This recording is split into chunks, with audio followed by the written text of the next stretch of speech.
पाप क्यों बनते हैं मनुष्य से? पाप कर्म की जो मलिन वासना है, उस वासना के कारण पाप बनते हैं। और वासना स्वामी जी ब्रह्मलोक तक जाने पर भी पिंड नहीं छोड़ती है वासना। आप देखिए 100 अश्वमेध यज्ञ करके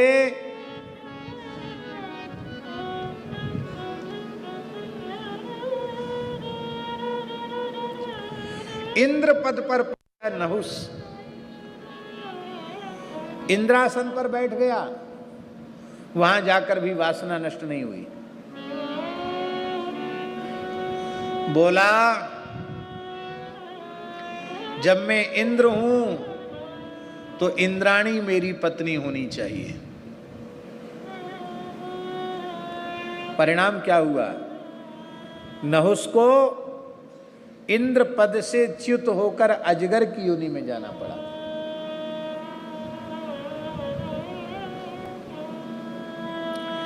इंद्र के द्वारा अहिल्या का धर्षण वह तो प्रसिद्ध ही है, उसके लिए गौतम ऋषि का शाप भी इंद्र को भोगना पड़ा। इसका मतलब है वासना का क्षय नहीं है। किससे क्षय है? बोले कर्म के द्वारा कर्म की वासना का क्षय नहीं है। कर्मणा कर्म निर्हारो नहीं आत्यंत किष्यते, क्यों? अविद्वत अधिकारित्वात्। कर्म का अधिकारी अविद्वान है। श्री सीताराम जी महाराज की जय। श्री राम जय राम जय राम। श्री राम जय राम जय राम। श्री राम जय राम जय जय राम।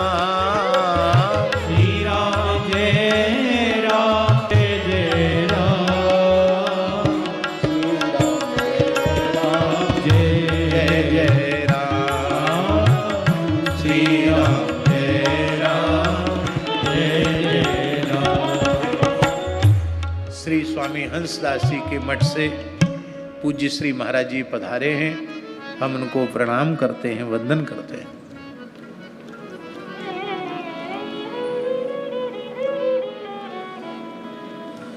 जब तक कर्तापना रहेगा तब तक भोक्तापना भी रहेगा। कर्म का अधिकारी अविद्वान है, अज्ञानी है। इसलिए शुकदेव जी के शब्दों में तत्व ज्ञान का उदय हो जाना यही वस्तुतः संपूर्ण पापों का सर्वोपरि प्रायश्चित्त है। क्योंकि केवल कर्म राशि का क्षय नहीं, ज्ञानाग्नि दग्ध कर्माण तमाहु पंडितम बुधा। केवल कर्म राशि दग्ध नहीं हुई, जिस मलिन वासना के कारण कर्म बनते हैं वो वासना भी दग्ध हो गई। इसलिए तत्व ज्ञान वह पापों का सर्वोच्च प्रायश्चित्त है।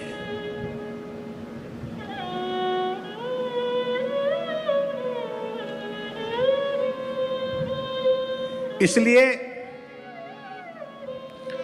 नास्नतः पथ्यमेवान्नम व्याधयो विभवन्ति एवं नियम कृद्राजन शनै क्षेमाय कल्पते। जो मनुष्य कुपथ्य नहीं करता है, सुपथ्य का ही सेवन करता है, वह धीरे धीरे रोगों से मुक्त हो जाता है। रोग फिर उसे अपने चंगुल में फंसा नहीं सकते। ऐसे ही जो पुरुष धर्म और सदाचार का निष्काम भाव से, कर्तव्य बुद्धि से, श्रद्धा पूर्वक पालन करता है, वो धीरे धीरे पाप से भी मुक्त हो जाता है, पाप की वासना से भी मुक्त हो जाता है और उसे तत्वबोध हो जाता है। मैं देह नहीं, मैं इंद्रिय नहीं, मैं मन नहीं, मैं बुद्धि नहीं, मैं चित्त नहीं, मैं अहम भी नहीं, क्योंकि यह सब प्रकृति है और मैं प्रकृति से विलक्षण कूटस्थ चैतन्य प्रत्यगात्मा हूं। इस प्रकार का जो बोध है, ये संपूर्ण पापों का सर्वोच्च प्रायश्चित है।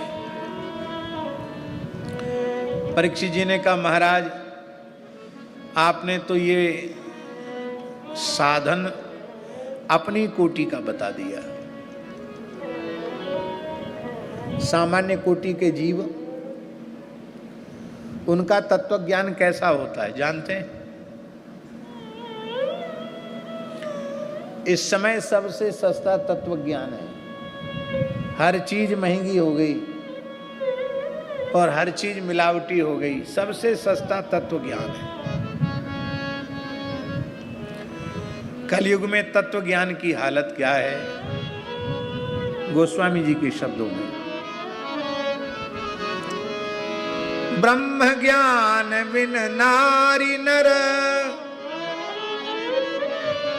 करहि न दूसरी बात, कौड़ी लागे लोभ बस करहि विप्र गुरु घात।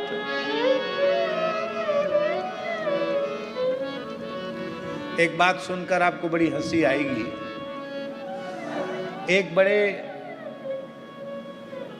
भक्त पुरुष माने जाते थे, गृहस्थ व्यक्ति थे। उनका पुत्र विवाह के योग्य था, बहुत पढ़ा लिखा था, कमजोर भी नहीं थे, खूब सामर्थ्यवान व्यक्ति थे। पर पुत्र का विवाह नहीं हो पा रहा था। वो बहाना यही बनाते थे कि क्या करें, हमारे लिए तो बहुत एक पवित्र वैष्णव परिवार की लड़की चाहिए। हमारे घर में ठाकुर सेवा है, संत सेवा है, ये है वो है, तो बहुत संस्कार वाली लड़की चाहिए। भगवान ने योग बनाया, एक बहुत अच्छे संस्कार संपन्न परिवार की लड़की मिल गई। ये ब्राह्मण परिवार की घटना सुना रहे हैं हम आपको, सच्ची घटना है। अब बस बात इतनी थी कि जिस ब्राह्मण की वो कन्या थी, वो ब्राह्मण बेचारे पूजा पत्री से अपना निर्वाह करने वाले सामान्य बेचारे थे। छोटा मोटा उनका अपना घर, छोटी मोटी ब्राह्मण वृत्ति से गुजारा होता था, ऐसे थे बड़े पवित्र आदमी। उन्होंने कहा कि भाई ये तो कैसे हो।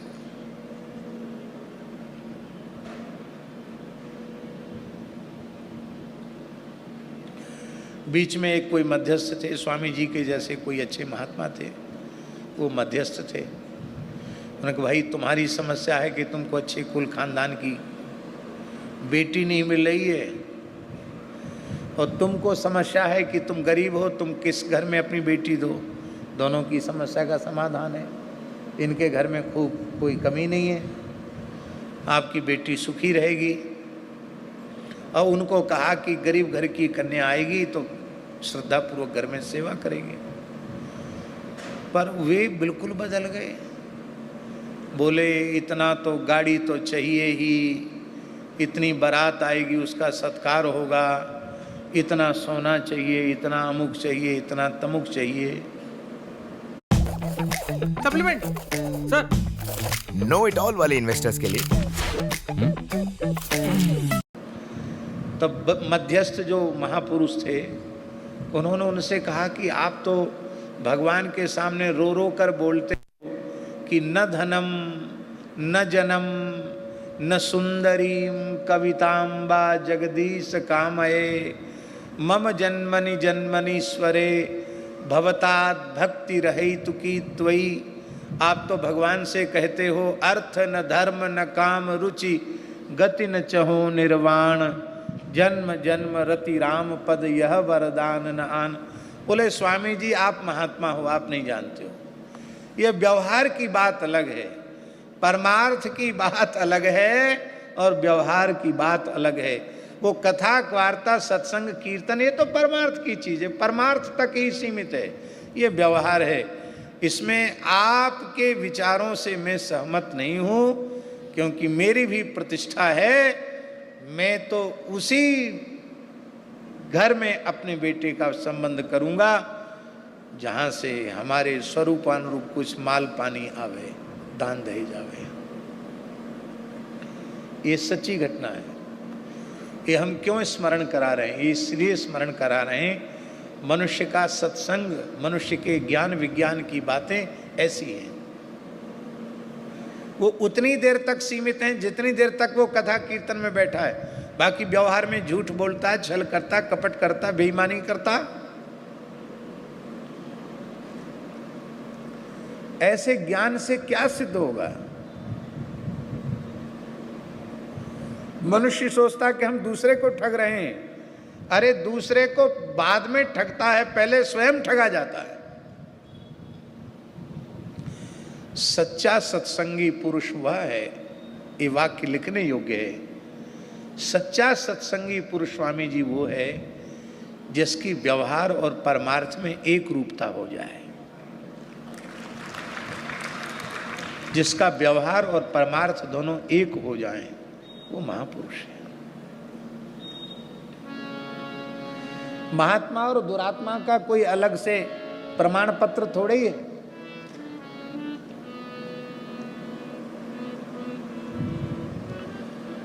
मनस्येकं वचस्येकं कर्मण्येकं महात्मनाम्। मनस्यन्यत् वचस्यन्यत् कर्मण्यन्यत् दुरात्मनाम्। मन वाणी क्रिया में जिनकी एक रूपता है वे सज्जन हैं, वे साधु हैं, वे महात्मा हैं। जिनके मन में कुछ और है, वाणी में कुछ और है और व्यवहार में कुछ और ही है, वे चाहे जितनी सुंदर वेशभूषा बनाने वाले हों, वे तो असत पुरुष ही माने जाएंगे, सत्पुरुष नहीं माने जा सकते।